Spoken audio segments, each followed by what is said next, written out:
역시나 서유라는 확실히 만만치 않은 악녀임에 틀림없습니다. 유대성의 녹취를 복사해 놓은 것은 물론 어느새 차화영이 유대성을 처리하라는 명령까지 녹취를 해 놓았는데요. 이러니 녹취를 들은 차화영이 놀라지 않을 수 없었던 거죠. 운명 공동체, 이제는 뗄래야 뗄 수 없는 콤비가 된 두 사람. 서유라는 녹취를 미끼로 차화영에게 죽을 때까지 며느리로 인정하겠다는 약속을 받아냈고, 차화영은 어쩔 수 없이 이 약속을 수락할 수밖에 없었습니다.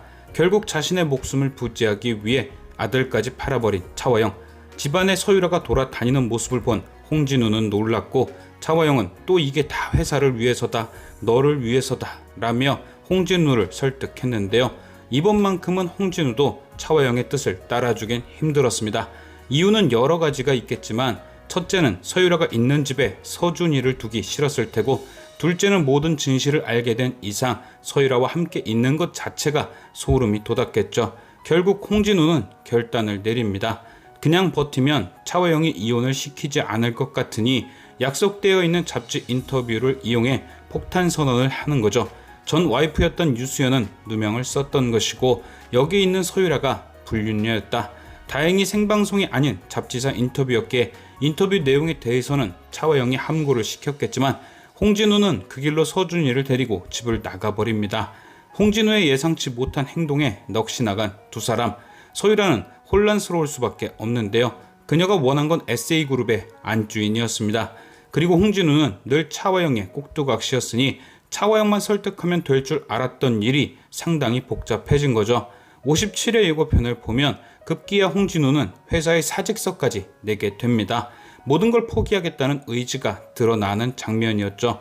결론은 이대로 홍진우가 진짜 다 버리고 떠나버리면 서유라는 이혼을 하든 안 하든 망한 겁니다. SA그룹의 후계자가 아닌 그냥 홍진우의 아내가 되는 거니까요.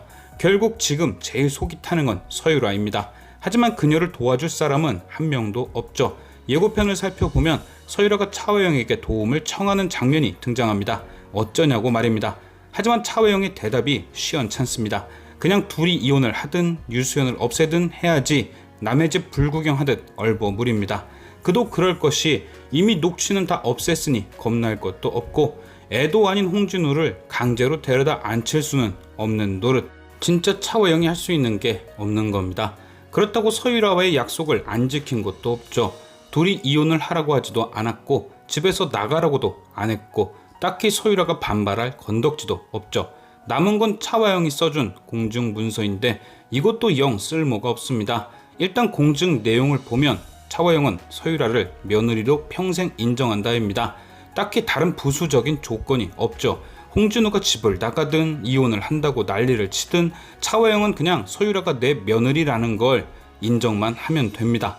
그리고 또 하나, 공증 서류를 보면 신청인의 서유라라는 이름과 주민번호가 들어가 있는데요. 아시다시피 서유라의 신분은 가짜입니다. 즉 애초에 공증 서류는 성립이 불가한 서류인 거죠. 신청인의 신분이 진짜 본인의 신분이 아니니까요. 차후 차화영 혹은 누군가에 의해 서유라의 진짜 신분이 드러나면 말짱 꽝인 서류, 즉 서유라는 아무것도 아닌 종이 쪼가리에 자신이 갖고 있는 결정적 무기를 버려버린 것. 물론 또 다른 카피본이 존재한다면 모를까, 현재로선 그 어떤 도움도 받기 어려운 상태인 거죠. 과연 서유라는 이 위기를 어떻게 벗어날 것인지. 지금까지 시청해주신 여러분께 감사드리며 저는 또 다른 리뷰로 돌아오겠습니다.